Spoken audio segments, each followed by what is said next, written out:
Good afternoon, students. How is everyone doing?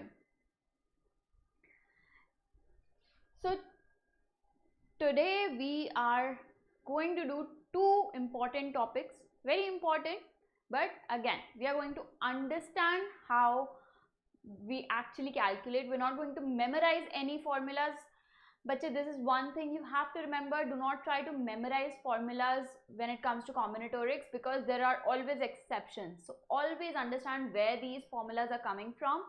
And yes, if it's a very standard problem, then you can apply your formula, but you should be able to solve any special kind of problems, as we'll see today. So all right, let's start without wasting any further time. Yes? So the first topic for today is circular permutations. So far we have been arranging the objects in a somewhat linear manner, right? We were arranging books. The books were supposed to be one after another in sort of a linear manner. Either students were queuing up, or we were arranging books on a shelf, or what else did we do? We were picking some options, but now we are going to see how we can arrange certain objects around a circular thing, either a table or a round necklace, and how do we actually take care of all cases. Maybe there are certain repetitions, so how do we make sure that we are not counting any case more than once? Okay, let's start.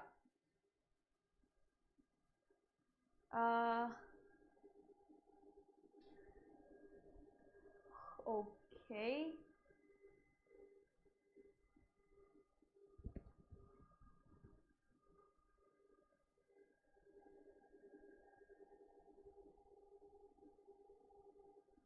There are a lot of doubts going on in the chat which are kind of not relevant, so I don't want to get into any prep related doubts. I know you always are wondering. So if you are but just for short, if you are worried how to manage school as well as Olympiad, as you get closer to your Olympiad or your exam, whichever exam you're preparing for, you should focus more on that exam. But on a regular basis, maybe you should maintain a balance. But if you are sure that your Olympiad, your exam is more important, is the main goal, your school exams can, you can get maybe 90% in school exams, and that is fine. You do not need 95%, 96%.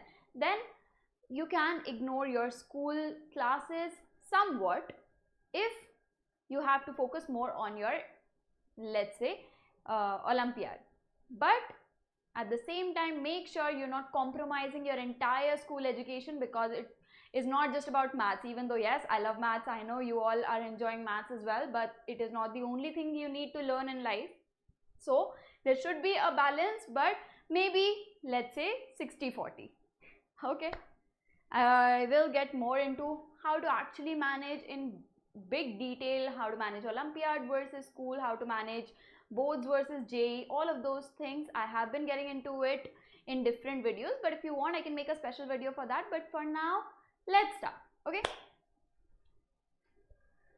hello, hi, all the students who are just joining. Good afternoon.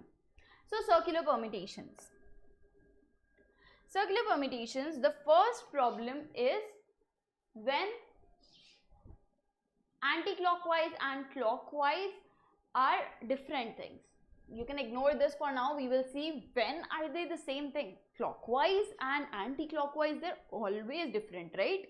We'll see when it is actually the same. But for now, let's take a look at this kind of a problem when we are, let's say, there is a circular table and we have a certain number of people and we want to seat them around this table.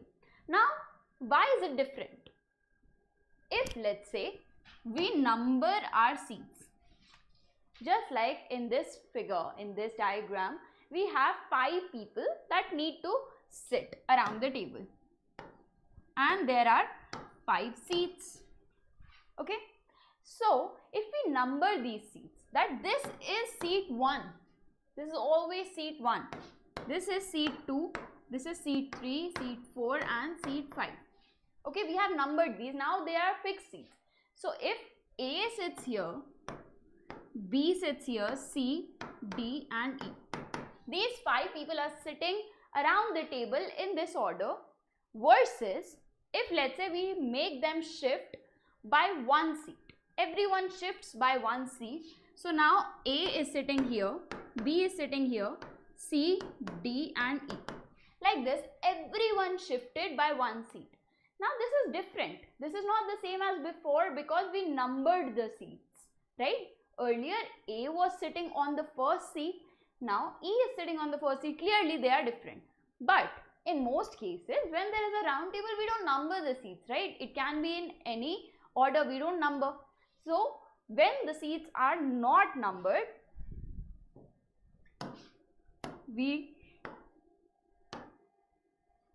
in that case, both of these cases are the same. Because let's say I was A, earlier B was on my right, E was on my left, and then after B there was C, after E there was D, right? Even if everyone shifted by 1 position, the arrangement is still the same. B is still on my right, E is still on my left, after B there's C, after E there's D. We just shifted the entire table, we just rotated the entire table, but the arrangement is the same, which is why we study circular permutations separately. Okay, so earlier if we started with A and ended up with E, versus if we started with E and ended up with D. For example, A, B, C, D, E versus E, A, B, C, D. When we were arranging them linearly, they were different cases, but now they are the same because they are connected, and then this becomes the same case. That is all you need to understand, bache. First of all, this should be clear why this is not the same as linear permutation. In case of linear permutation, we had a simple 5 factorial. There are 5 factorial ways of arranging these 5 people. But now, these two are the same, which means we are counting certain cases more than once. The answer is less than 5 factorial, right? Now, how many times are we counting these? If we start with A in the same order, then we get A, B, C, D, E. If we start with E in the same order, it's the same. Or if we started with B, B, C, D, E, A, then again it's the same arrangement. So we can start with any of these 5, but as soon as we fix the first one, then the arrangement is the same, right? The rest of the arrangement is fixed, which means there are 5 repetitions for each case. So we divide our 5 factorial by 5 because we are counting each circular permutation 5 times, right? Like this with E, or if we started with B, then after that, after B comes C, then D, then E, then A. Or if we started with C, D, E, A, B, or with D, E, A, B, C. All these 5 arrangements are identical because once you place these arrangements around the table, they will end up being the same. Okay, so yes, you can do 5 factorial by 5, which means 4 factorial, right? So the number of people minus 1, 5 minus 1 factorial. Another way of looking at this is, if we fix the first one, okay, we can fix anyone, it doesn't matter. We fix one person on one seat. Now the rest of the order will be different. For example, let's see if we just had 3 people, okay, we only have 3 people here, A, B and C, and we have to seat them around the circular table, around the round table. Now let's say we fix A. Now either A can have B on its right, on their right, and C on their left, or the other way around, B on my right and C on my left. So there are 2 possible arrangements. Now where is this 2 coming from? Because B and C can be arranged in 2 different ways, 2 factorial ways, right? So That means once we fix one person, the rest remaining n minus 1 people, they can be arranged in n minus 1 factorial just like before, but now it is not cyclic. We cannot say that if we had A fixed here, okay? Let's see, for 4 people, we have A and then B, C, D. So if we have B, C, D, now if we make all of them shift by one position, that means B comes here, C comes here and D comes here. Within B, C, D, it's the same arrangement, right? But now with respect to A, because A is also sitting here, we cannot ignore A, then it is a different arrangement. Because A was earlier between B and D, now A is between C and D. Which is why we can just find the number of permutations, the number of arrangements, the number of ways of arranging the remaining people, and with that we will get all the possible cases. Alright. So n minus 1 factorial. Now, once we fix A, there were 2 ways. Either B on my left, C on my right, or B on my right, C on my left. But if everyone rotates in such a way that now B is sitting here, C is here. Everyone, let's say, moves one position left. So B goes here, A comes here, C goes here. We can see that these two are the same arrangements. So that is the whole point of circular permutation, that once you rotate the entire table, if you get the same arrangement, that means we should count them as one single case and not 2 separate cases. As long as the seats are not numbered, the seats are identical. If there is a difference in the seats, maybe one is the boss's seat, maybe one is for different position, then we will have to be very careful. So it's important to not just memorize the formula, understand where it's coming from. Alright. So for linear, we had 3 factorial. For circular, we now have, we fix one person and we arrange the remaining persons around that one person. So 3 minus 1, the remaining 2 factorial. So any form of, we understood the same formula in 2 different ways, either n factorial by n, or directly we fix one person and arrange the remaining n minus 1 people. Whichever way you feel more easy to understand, whichever way you feel is easier to understand, you should go with that. But I would actually prefer if you understand both of these perfectly, because the more you understand, the more you are able to apply any kind of solution on any kind of problem.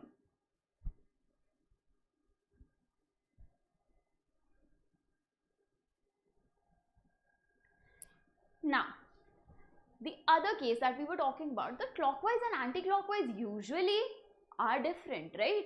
But when are they same? When we can lift our circle and flip it. Let's see how. We have, let's say, a necklace. Okay, we can lift this circle. Earlier, we cannot lift the table and turn it around, right? People cannot be upside down. But in case of a necklace, let's say we have 3 beads around a necklace. Okay, so we arrange them in this way. A and then C and then B. And now I picked this necklace up and flipped it. Once I flipped it, B is now on this side, C is now on that side. Which means every case we count, its mirror image should be the same. As soon as we flip it, it should be the same. Which means we are counting every case twice. So all we are going to do is, we count the number of arrangements. In this case, 3 beads. So 3 minus 1 factorial, 2 factorial, and then we divide it by 2. So the general formula comes out to be, if we have n beads, n different beads, then n minus 1 factorial and then divided by 2, because we are counting every case twice. Because in case of a necklace, this form and its mirror image is the same thing. Right? Now let's look at some applications of this theory. Very easy. Once if clockwise and anti-clockwise are different, then n minus 1 factorial if the seats are identical. If clockwise and anti-clockwise is the same thing, then n minus 1 factorial by 2. Now let's take a look here. It's a circular table, which means clockwise and anti-clockwise are different, so n minus 1 factorial kind of a thing. Now we are going to combine this formula with our older knowledge, the bundle and gap method, right, from the last class. So in how many ways can 5 boys and 4 girls sit on a circular table? If there is no condition, then we have 9 students sitting around a table, so 9 minus 1, 8 factorial ways of doing it. Now let's look at the conditions. No 2 girls are together. No 2 girls are together, which means the gap method. We first place the remaining people. The 5 boys, let's first make them sit around the table. So a number of ways that 5 boys can sit around a table is 5 minus 1 factorial. Okay, now the boys are seated, which means we have B1, let's say B2, B3, B4 and B5. Now we have to fill the girls between the gaps. Earlier we had 5 plus 1, 6 gaps because 1 on the left and then 1 on the right. But here we have 1, 2, 3, 4, 5. Exactly 5 gaps. There is no left and right because it comes to be a circle, it completes a circle, it forms a circle. So only 5 remaining gaps. In case of linear arrangement, we have 5 plus 1, 6 gaps.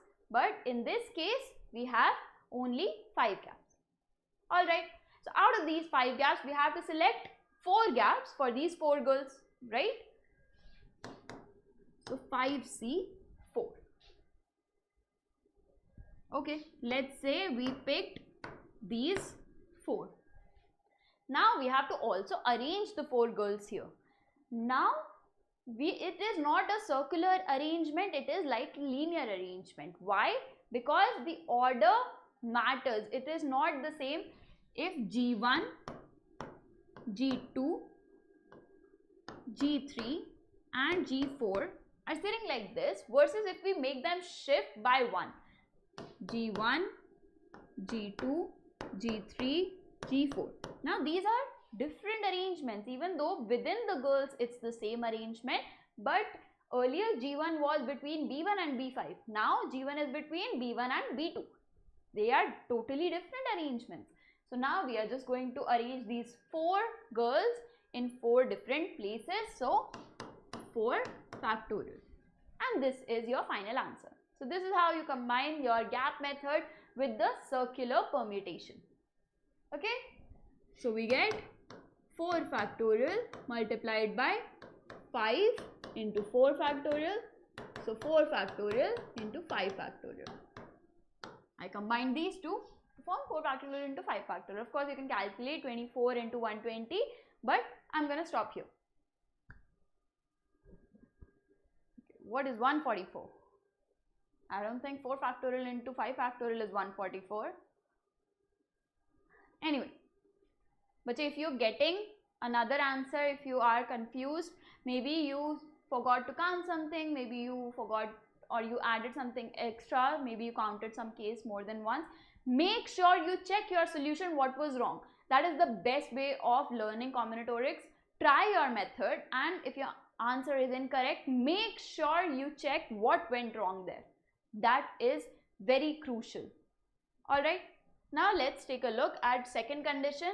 All girls are together. Now it is the bundle method. All girls are together, which means G1, G2, G3, G4. They make a single bundle, a single unit. Then we have the 5 boys. So total number of units to arrange around the table is 5 plus 1, 6.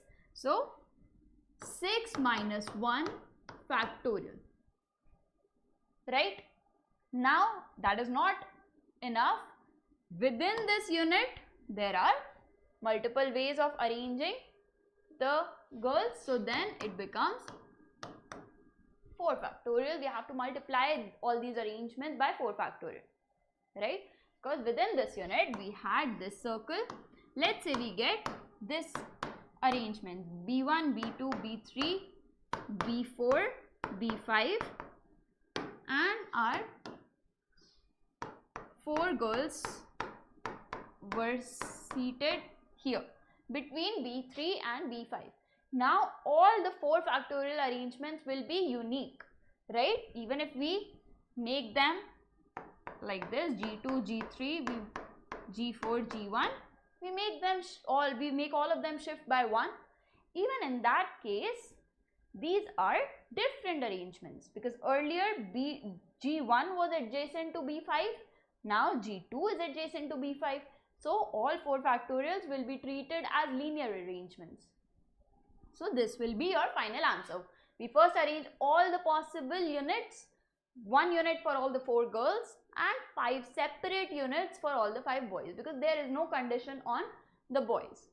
These girls can be between any of the boys, right?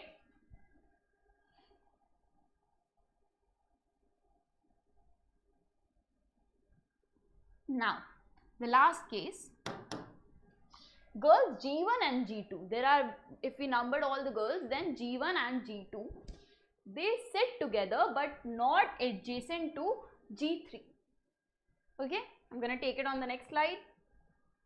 We have 5 boys and then G1, G2, they are sitting next to each other but not adjacent to G3, and then there is another G4. So here there needs to be a gap. What we are going to do is, we are going to first count all possible cases when G1 and G2 are together. No matter where G3 is sitting, G1 and G2 should be together. So in that case we have 5 plus 1 plus 2. That means 8 different units to arrange around the table. So 8 minus 1 factorial. These are all the possible cases when G1 and G2 are together. Now G3 should not be adjacent to G1 and G2, which means G3 should not be adjacent. Oh, I'm sorry. That is not, we are not done here. We also have to arrange G1 and G2, right? So 2 factorial for the 2 girls within that unit. Don't forget that special thing, right? Now we have to exclude all the cases when G1, G2 unit, this one unit, that unit was adjacent to G3. Either G1 was adjacent to G3 and then G2 was basically either G2, G1, G3, something like this, that G1 was between G2 and G3 or G2 was between G1 and G3. But the main thing is G3 is adjacent to the unit of G1 and G2. Alright. So now what we are going to do is, I want all of you to listen very carefully. Now we are counting the number of cases when G1, G2, their unit, they have to be adjacent to each other. If we have something like G1, G3, G2. So we anyway did not count this case here. We only counted the cases when G1 and G2 were adjacent to each other. So we do not have to remove any such case, right? This was not counted. We only counted the cases when G1 and G2 were adjacent to each other. So in this case, G1, G2, G3, this is one unit. And then with G3, there is a second unit, a super unit. Okay. So now we form a separate unit where G1, G2, there is another unit within this unit and G3 is also there in this unit. Now how many units do we have to arrange around the table? 5 plus 1, 6 plus 1, 7. So 7 minus 1 factorial. And now within this super unit, there are 2 ways of arranging G1, G2 and G3. This unit and G3. So into 2 factorial, and within the further smaller unit, there are again 2 factorial ways, 2 ways of arranging G1 and G2. Okay, so this is how you have to be very careful while counting all the cases, and this is your final answer. 7 factorial into 2 factorial minus 6 factorial into 2 factorial into 2 factorial. We take 6 factorial into 2 factorial common. What's remaining? 7 from here and 2 from here. So 6 factorial into 2 into 5. Alright, so 7200. Is that the same answer that you all are getting? Yes. Perfect. Okay. So it's just about counting, making sure that we're not counting any case more than once, and as well as we're not missing any case. I keep repeating, that is all what combinatorics is all about. Okay. Now, coming to the other kind of problem, how many different necklaces can be made from 10 different beads such that 3 particular beads always come together? So for now, forget that clockwise and anti-clockwise are same or different. How many ways are there of arranging this? This is one bundle, right? 3 and the remaining 7. So total 7 plus 1, 8 units that we have to arrange around the circle. So 8 minus 1 factorial multiplied by 3 factorial, right? For arranging the 3 beads within the unit. Now coming back, that it's actually a necklace and not a table, which means we are counting every case twice, clockwise and anti-clockwise. So we will multiply with a half, and that is your final answer. Alright. Now 8 people, including A and B, are to be seated around 2 identical tables. There is no difference between the 2 tables. Each of them has a capacity of 4. We have 2 tables, 1 and 2, but we are not numbering them. It doesn't matter which table is which. Okay, we just have 2 tables, 2 identical tables. Each of them have a capacity of 4. We have to find the number of arrangements such that A and B are not at the same table. A is at one table, B is at another table. It doesn't matter which one because they both are identical. Just A is, let's say A is here, B is here. We do not have to count the other case as well when B is here and A is there. Why? Because they are identical. Okay, when the tables are identical, that means there is no difference. There is no table 1, table 2. There is no left table, right table. They are just 2 identical tables. A is on one of them, B is on the other. Okay. So these are all the cases that we can get. Now we have to seat the remaining 6 people. What's the answer?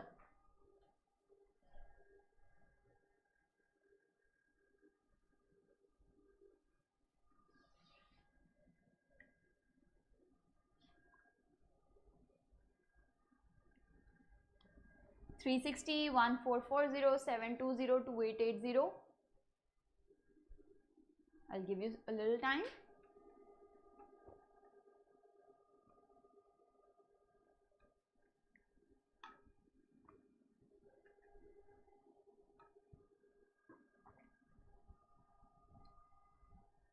Okay, 720. Let's see.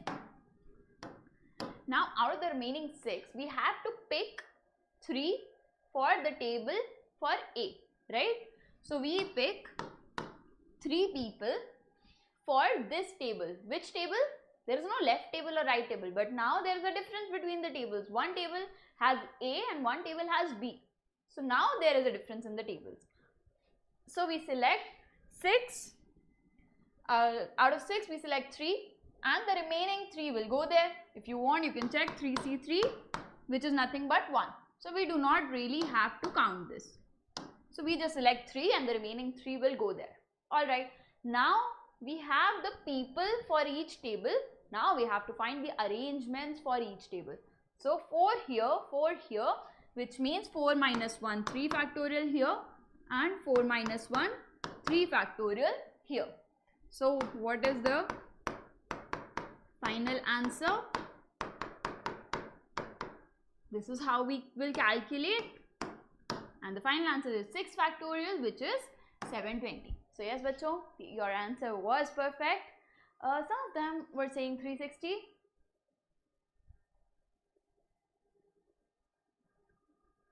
Okay, why are you dividing it by 2? Help. Let's clarify your doubts. Why do you think we should divide it by 2?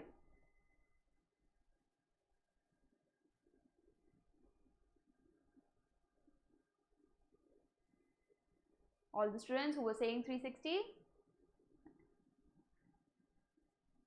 If you want, please share, because I want you to learn. I want you to, maybe I'm wrong, feel free to tell me.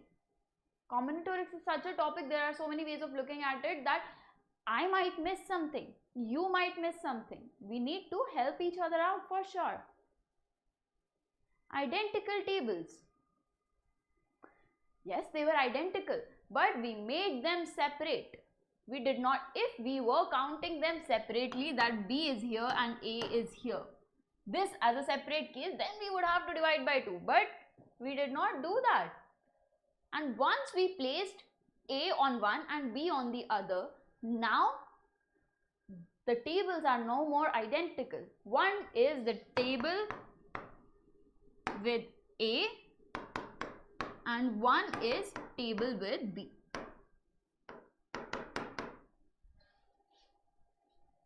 Okay, think about it. We're not counting any case twice. If you think we are, still feel free to tell me. But once we fixed A and B, we gave one table to A and one table to B. Now they are no more identical. They are two separate tables. One is table which has A, one is table which has B. Okay? Yes, bache, who keeps asking for time for solving? I did give you time for solving. I'll wait until at least one of you gives me the answer. Okay? And if you still feel that time is not enough, you can pause the video, take your sweet time, make sure you solve it first. Of course, that is a very good way of learning, but I cannot keep waiting for everyone, each one of you to solve, right? So that is why I wait for at least a couple of you to solve it and then I start with the solution. But you can still keep going and then check your final answer. If it doesn't match, you can rewind and rewatch the solution. Alright. Now, 8 people are to be seated, the same situation as before. Now the number of arrangements in which A and B, oh my bad, now there is a difference. 4 of them are at a round table and 4 at a straight table. There is one round table and one straight table. Let's say something like this. So 4 will sit here, 4 will sit here. Number of arrangements in which A and B are not at the round table. Now they are not saying not at the same table. They are saying not at the round table. Read your questions very carefully. Okay. So now they are not at the round table, which means A and B will go here.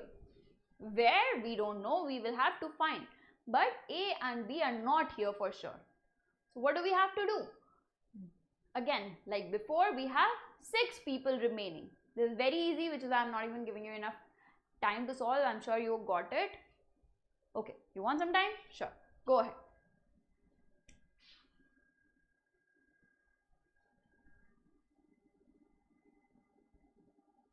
So A and B have to go here and the remaining 6 have to be arranged in between these remaining 6 spots.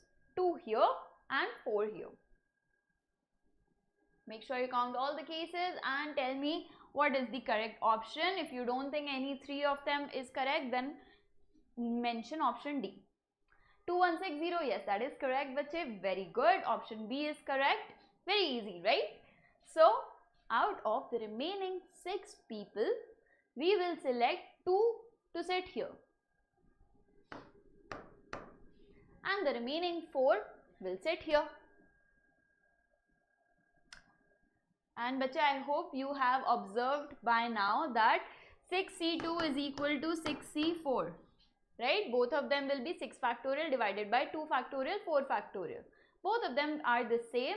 So even if you thought of it like this, that out of 6 people, we will select 4 to sit at the round table, remaining 2 will go to the straight table.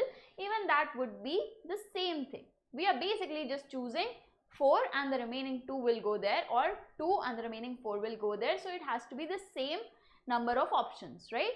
So 6C2 or 6C4, both of them are correct, whichever way you want to write it. But we first selected the people, okay? Now we know which people are sitting at which table. Now we have to just arrange. So we have 4 people for here. So the number of arrangements for those 4 people is 4 minus 1, 3 factorial.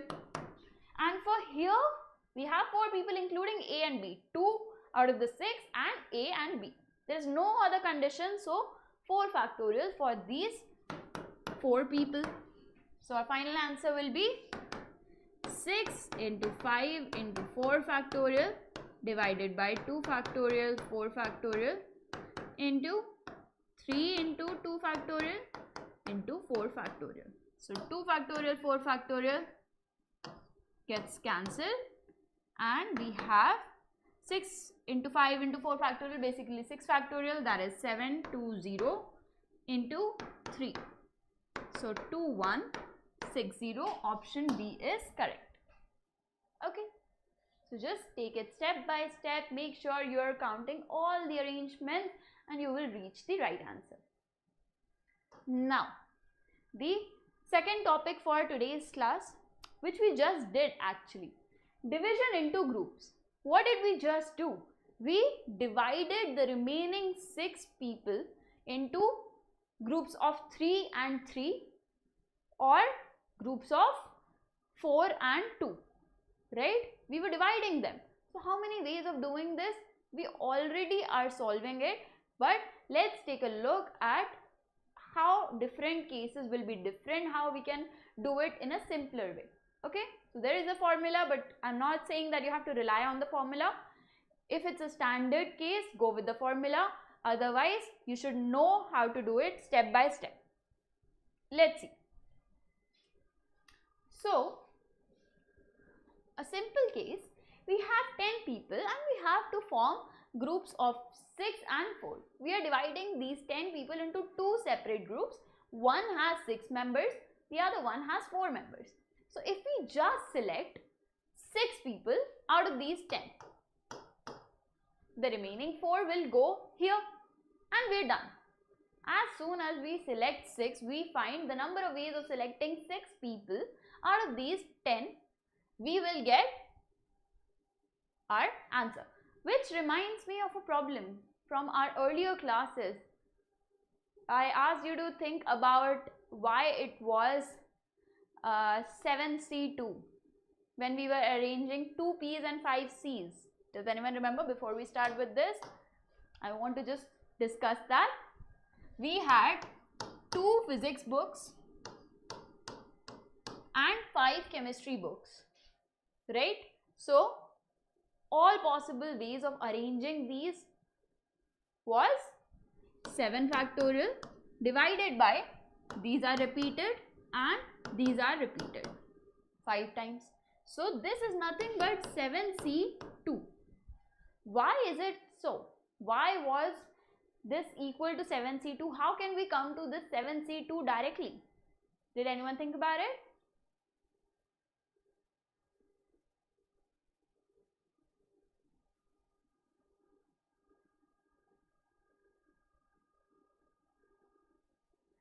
We will get to the ordering of same size in a bit, but I want you to answer this one.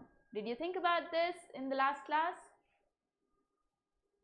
Yes, 7C5 and 7C2 is same, that is true, but we did not select anything. We were just arranging them, right?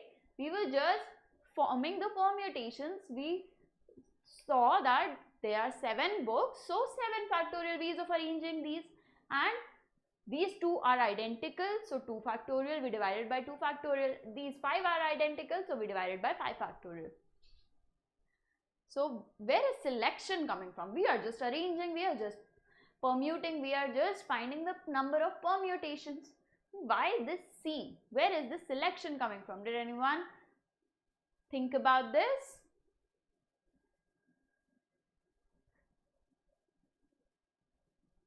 Okay, we have to select 2 spots. Perfect, good. So another way of looking at this same problem is, there are these 7 spots for these 7 books. 1, 2, 3, 4, 5, 6, 7, right? And we have to arrange these 7 books in these 7 positions. Now, if we just select 2 out of these 7, we select 2 for physics, then the remaining will go to chemistry and we find all the permutations. Or we select 5 and the 5 positions will be filled by chemistry books and the remaining 2 will be occupied by the physics books. So that is why these 2 formulas look the same, because they actually are just 2 different ways of solving the same problem. Both are correct, and clearly because both are giving the same answer. Alright, now coming back here.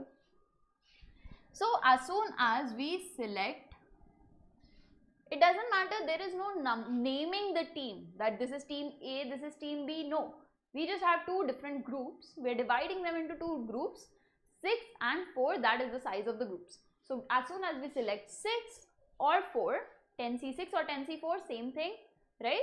So bache, if you are still not familiar with this, then this is something you should remember. NCR is equal to NCN minus R. Alright, because n factorial divided by n minus r factorial, r factorial, both of them will be equal to that same quantity. So these are the same, which is why 6C2 is equal to 6C4, 7C2 is equal to 7C5. As soon as these 2 add up to the n, then their values will be the same. So in this case, 10C6 or 10C4 is the same thing. Okay, now 10C6, that is the total number of ways of forming the group. We can expand this and see that this is equal to 10 factorial divided by 6 factorial, 4 factorial, right? If you want to see, you can do it, that out of the remaining 4, we select 4 for this. But that is anyway 1, so we ignore this. Now let's say we are forming 3 different groups, one of size 5, one of size 3, one of size 2. So first we select 5 out of these 10. Then how many do we have left? 5. Out of these 5 we select 3. So out of the remaining 5 we select 3, and then out of remaining 2 we select 2, or we can just say the remaining 2 will go here. So this is anyway 1, we can ignore this. So final answer is 10C5 into 5C3. So this is a common way, something you already know, something you can already do. That is a way of doing it. But if you look at a formula, we expand this, okay? So 10C5 is 10 factorial divided by 5 factorial, 5 factorial. And then 5C3 is 5 factorial divided by 3 factorial, 2 factorial. 5 factorial gets cancelled and it is 10 factorial divided by 5 factorial, 3 factorial, 2 factorial. So earlier we had 10 factorial divided by 6 factorial, 4 factorial. Here we have 10 factorial divided by 5 factorial, 3 factorial, 2 factorial. So if they are all distinct sizes, then the general formula, if we have m and n are different, okay? So we have m plus n objects, distinct objects, and we have to form 2 groups, one of size m, one of size n. M is not equal to n. Then m plus n factorial divided by m factorial n factorial, or we can just say m plus n cm or cn. Same thing. If it's, let's say, m, one group is of size m, one is of size n, and one of size p, then it's m plus n plus p factorial divided by m factorial n factorial p factorial. So that's a formula. You can use the formula directly, or you can do the C method. We are selecting m out of these, then n out of the remaining, and then p. So that is fine. Now, this is when the group sizes are distinct. What if the group sizes are the same? Will that affect our problem? Will that affect our solution? Will that affect the number of ways we can form the groups? Let's see. A simple case, we have four distinct objects, okay? We have four distinct objects, A, B, C and D. And we have to divide them into two groups, one of 2 and the other is also of size 2. Now, same sized group. For example, let's say we had these A, B, C, D and we select 2, 4, C, 2. Okay? Let's say we selected A and B. So, the remaining C and D go to the other group. Or let's say we selected C and D and the other two remaining A and B go to the other group. But we did not say that there is first group and second group. We did not say that. We just wanted to divide them into two groups. We did not say there is team A and team B. For example, you all are playing, alright? You all decide to play a game and you all decide that you have to split among two different teams. Now, it doesn't matter as long as the same exact students are in one team and the same exact students are in the other team. It doesn't matter which we selected first, right? It will still be the same division. So now these two cases have to be identical, which means we are counting every case twice. So we will divide it by 2 or 2 factorial. Now, where is this 2 factorial? If we expand this, so the same as before, 4 factorial divided by 2 factorial, but we also divided by 2 factorial. What is this 2? Is this size of the group? No. This is the number of repetitions of the same sized group. Let's look at another example here. Let's say we have 6 objects A, B, C, D, E, F. Now same as before, we first select the first 2. Let's say I selected first A and B. The remaining C, D, E, F, out of them I select, let's say, C, D. And then E, F goes to the remaining group. That is one case. But now instead, let's say instead of choosing A and B, I had picked C and D. Now remaining A, B and E, F, those 4, out of those 4 remaining, let's say I selected A and B, then E, F would go here. Or let's say I had selected A and B first, but out of remaining C, D and E, F, I selected E, F for the second group, and then the remaining 2 C and D will go to the remaining group. So like this, we can have many such cases which actually happen to be the same case, right? Just like before, we are dividing the 6 objects into 3 groups of size 2. Now, whether we select AB first or CD first, it doesn't matter because we are not numbering the group. The groups are identical. It doesn't matter who was selected first. But if it mattered, let's say the first 2 were going for a quiz. The second 2 were going for a debate competition and the remaining 2 were going for, let's say, a modeling competition. And not a fashion modeling, maybe like a science model, because just to keep it in the academic area, or anything, it can be anything. But let's say we are selecting 3 different competitions, then it matters, right? Then these are separate cases, because earlier AB was going for the quiz, but now CD is going for the quiz. But if there is no distinction between the groups, in that case, all of these are identical cases, which means we are counting the same case how many times? The number of ways of arranging these 3 groups, right? So 3 factorial. We are counting this case. We are counting every case, in fact, 3 factorial times. So we have to divide the entire answer by 3 factorial. So what was our answer? 6 factorial divided by 2 factorial, 2 factorial, 2 factorial, and we have to divide this entire thing by 3 factorial.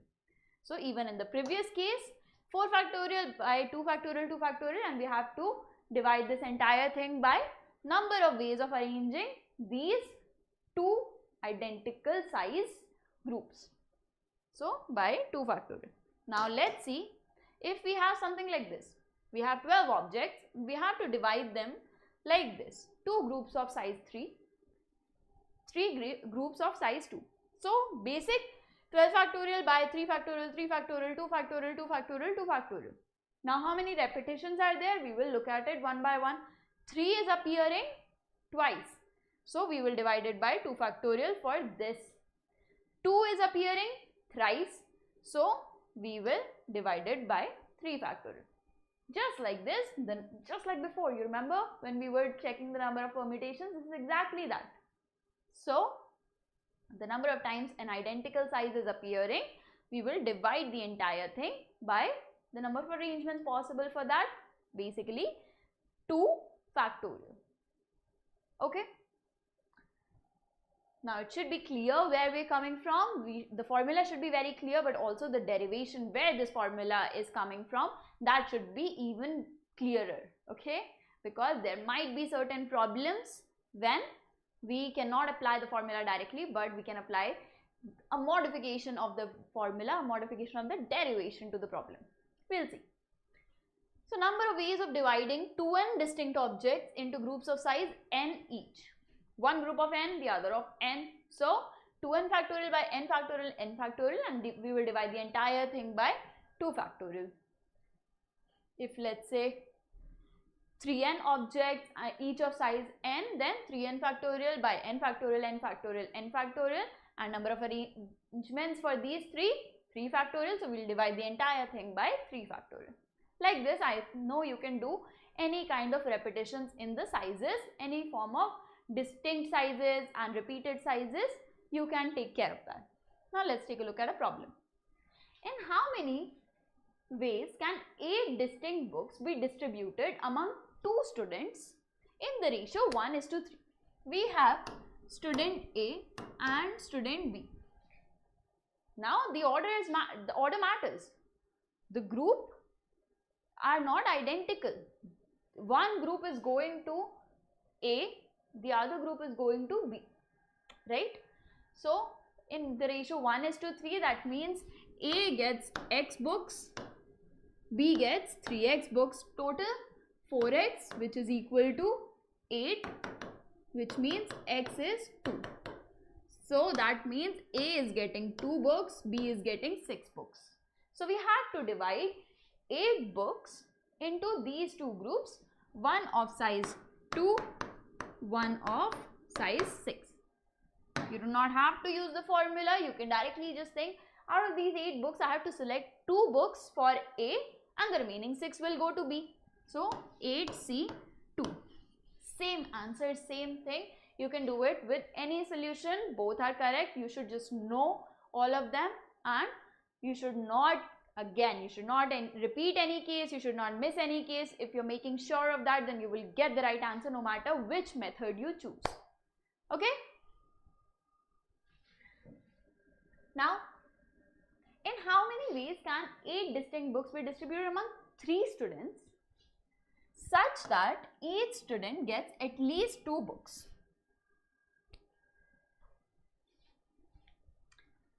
We have 3 students, A, B and C. Each of them is getting at least 2 books. So 2, 2, 2, 6 books.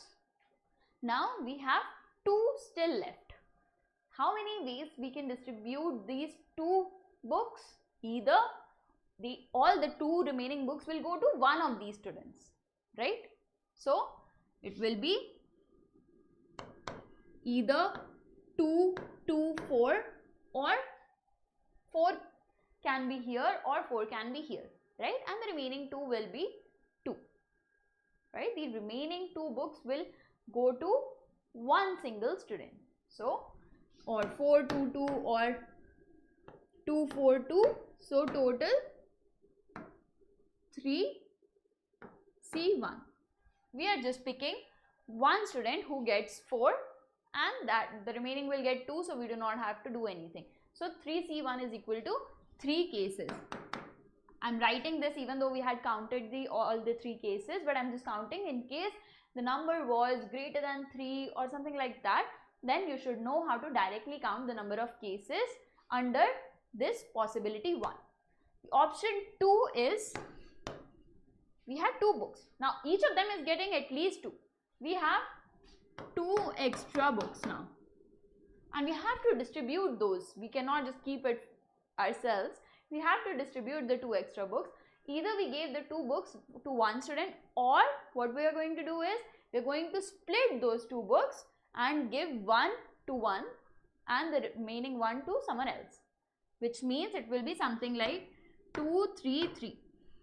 Now the order can be different. One of them will get 2 books, the other will get 3 books, right? So how many ways of doing this? We have to select one student who will get 2 books. So again 3C1. So either A will get 2 books, or B will get 2 books, or C will get 2 books, and the remaining 2 will get 3 books. Now for each case, let's see how many ways of distributing the books are there. For first one, there are 3C1 cases, right? 3C1 possibilities, 3C1 arrangements. Now once we have fixed the order, let's say it was 2 to 4, then we have to divide it in this order. Now you might say that, ma'am, 2 and 2 are identical, so we should divide it by 2 factorial.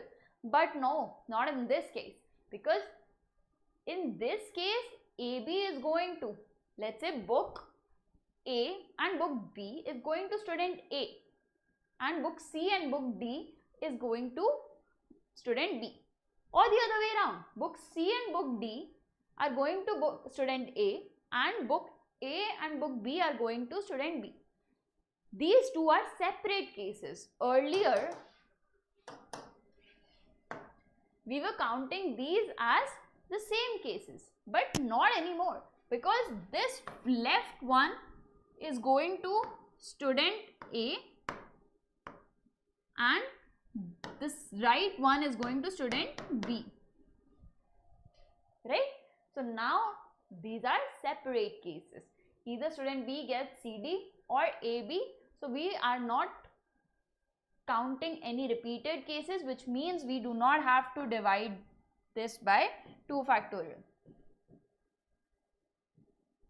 Likewise,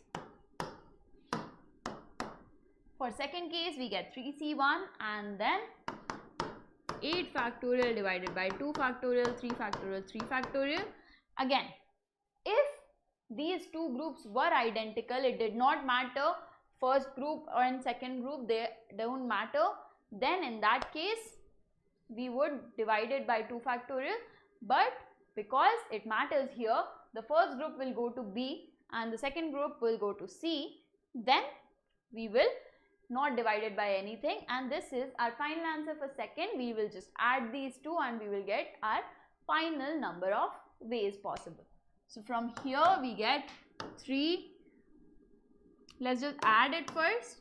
So bache, this is one tip I would say. Before adding, make sure that you take whatever you can common.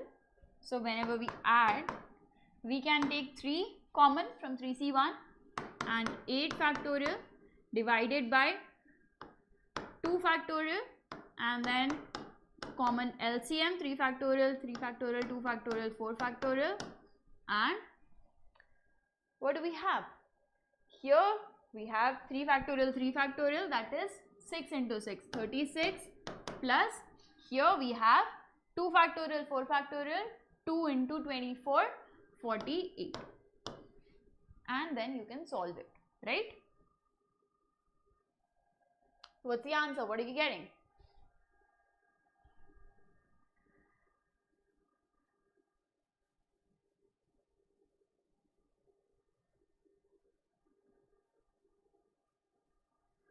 Okay, So for all those students who were dividing it by 2 factorial, you do not have to divide it in this case. Be very careful when the groups are numbered. There is a first group and there is a second group, then they are separate cases. But if there is no distinction, one group and one group, there is no distinction which one comes first, which one comes second, which one goes where. Remember, if we fix the competition for each team, then they are separate teams. But if they are just 3 teams there playing together, just in 3 different teams, then we are counting the cases repeatedly. So be very careful while understanding this. After this class, make sure you sit and think about this distinction. It's very important to actually think. You don't have to memorize. I keep repeating, do not memorize when we will count, when we won't. Understand it yourself, when the cases will be repeated versus when the cases will be unique. Okay, the final answer is, if you want me to calculate, I will do it just to check your answer, just to verify your answer. So 8 into 7 into 6 into 5 into 4 factorial, and then 3 from here, and 36 plus 48 is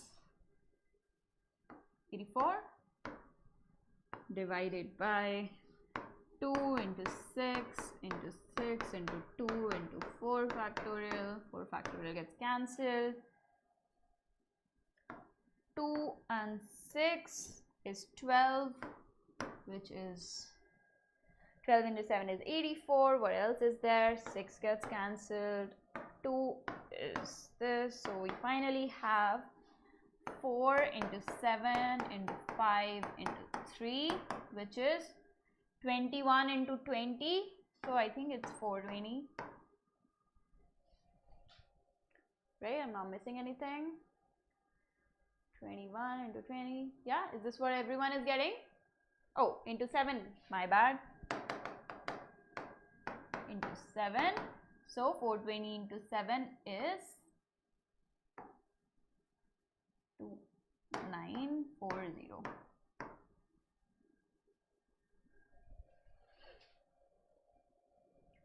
So this is the final answer. So for all of those who were dividing it by 2 factorial, you will get the wrong answer. You must be getting half of this. So be very careful. Alright. We have to be very careful when we are dividing this. You just don't memorize. Again, don't memorize when we divide by 2 factorial. Oh, we saw the same sized groups, we have to divide it by 2 factorial. No. Only when the groups are identical, in the sense that this group and this group are identical, there is no distinction. But here there is a distinction. This group is going to student A, this group is going to student B. I keep repeating this so that this is absolutely clear to everyone. Okay, if you still need some clarification, I suggest that you sit down and just think about this. I'm sure you will reach the conclusion on your own. And with this, we are going to end our class for today. I hope you learned something new today.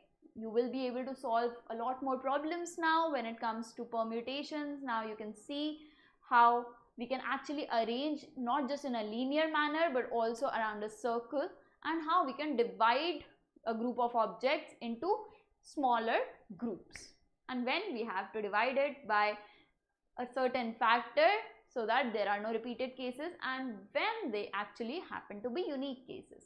So revise everything we did today and we will continue with the course tomorrow. Okay? Ciao. I will see you tomorrow. Bye.